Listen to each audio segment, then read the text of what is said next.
ಎಲ್ಲ ಆತ್ಮ ಮಿತ್ರರಿಗೆ ನಮಸ್ಕಾರಗಳು. ಧರ್ಮ ಅನ್ನೋ ಪದ ಬುದ್ಧರ ಕಾಲದಿಂದ ನಮ್ಮೆಲ್ಲರಿಗೆ ಗೊತ್ತು. ಈ ಧರ್ಮದಲ್ಲಿ ಮೂರಿದೆ. ಒಂದು ಸ್ವಧರ್ಮ, ಇನ್ನೊಂದು ಕುಟುಂಬ ಧರ್ಮ, ಮೂರನೇದು ಸಂಘ ಧರ್ಮ. ಈ ಶರೀರ ಅನ್ನೋದು ಬಹಳ ಮುಖ್ಯ. ಈ ಶರೀರ ಅನ್ನೋದು ಒಂದು ವಾಹನ. ಈ ಶರೀರ ಚೆನ್ನಾಗಿ ಇಲ್ಲ ಅಂದ್ರೆ ಆತ್ಮ ಏನು ಮಾಡೋಕ್ಕಾಗಲ್ಲ. ಆತ್ಮಕ್ಕೆ ಅನುಭವ ಬೇಕು. ಆತ್ಮ ಪ್ರತಿಯೊಂದು ಕಡೆ ಹೋಗ್ಬೇಕು.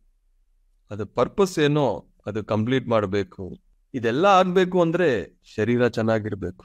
ಒಬ್ಬ ಆತ್ಮಜ್ಞಾನಿ ಶರೀರ ಚೆನ್ನಾಗಿ ನೋಡ್ಕೋಬೇಕು. ಸರಿಯಾದ ಊಟ, ಸರಿಯಾದ ಗಾಳಿ, ಸರಿಯಾದ ನೀರು, ಸರಿಯಾದ ವಿಶ್ರಾಂತಿ, ಇದೆಲ್ಲ ಈ ಶರೀರವನ್ನು ಚೆನ್ನಾಗಿ ನೋಡ್ಕೊಳ್ಳುತ್ತದೆ. ಶರೀರ ಚೆನ್ನಾಗಿದ್ರೆ ಆತ್ಮ ಏನೋದು ಮಾಡಬಹುದು. ಶರೀರ ಚೆನ್ನಾಗಿಲ್ಲ ಅಂದ್ರೆ ಆತ್ಮ ಏನು ಮಾಡಕ್ಕಾಗಲ್ಲ. ಶರೀರನ ಬಿಟ್ಟು ಮತ್ತೆ ಪುನರ್ಜನ್ಮ ತಗೋಬೇಕು. ಶರೀರನ ಚೆನ್ನಾಗಿ ನೋಡ್ಕೊಳ್ಳೋದು ನಮ್ಮ ಸ್ವಧರ್ಮ.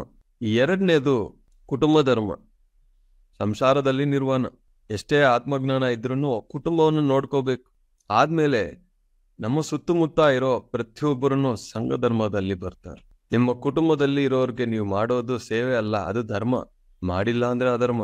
ಸಂಘ ಧರ್ಮ ಅಂದ್ರೆ ಸರ್ವೇ ಜನ ಸುಖಿನೋ ಭವಂತು. ನನಗೆ ಯಾವುದು ಒಂದು ವಿಷಯ ಅನುಭವ ಬಂತು, ನನಗೆ ಯಾವ ಒಂದು ಮುಕ್ತಿ ಮೋಕ್ಷ ಬಂದಿದೆಯೋ ಅದು ಪ್ರತಿಯೊಬ್ಬರಿಗೆ ಹಂಚ್ಬೇಕು. ಇದು ಸಂಘ ಧರ್ಮ.